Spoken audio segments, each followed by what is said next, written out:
இயேசு ஒரு நாள் கெனசரேத்து ஏரிக்கரை பக்கம் நின்றுட்டு இருந்தாரு. அவரை பார்க்கவும் அவருடைய நற்செய்தியை கேட்கவும் ஏராளமான மக்கள் அங்க கூட்டம் கூட்டமா வர தொடங்கினாங்க.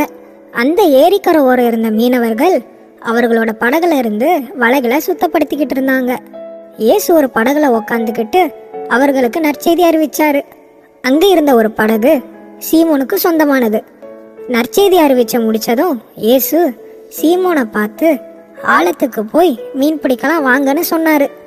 அதுக்கு சீமோன், குருவே, நாங்க இரவு முழுவதும் வலை வீசி பார்த்துட்டோம், ஒரு மீன் கூட அகப்படல.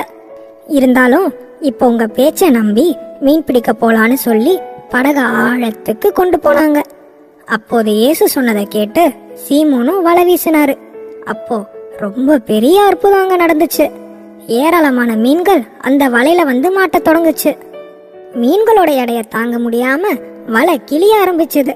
உடனே கரையில இருந்த தங்களோட நண்பர்களை வேறொரு படகுல வர சொன்னாங்க.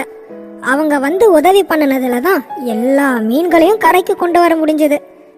இந்த அதிசயத்தை பார்த்த சீமோன் பேதுரு, ஆண்டவரே, நான் ஒரு பாவி, அதனால நீங்க என் கூட இருக்க வேணாம், இங்க இருந்து நீங்க போயிடுங்கன்னு சொன்னாரு.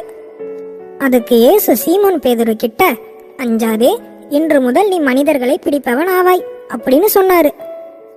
இத கேட்டதும் சீமோனும் அவரோட கூட்டாளிகளும் எல்லாத்தையும் அங்கேயே விட்டுட்டு இயேசுவை பின்தொடர ஆரம்பிச்சாங்க.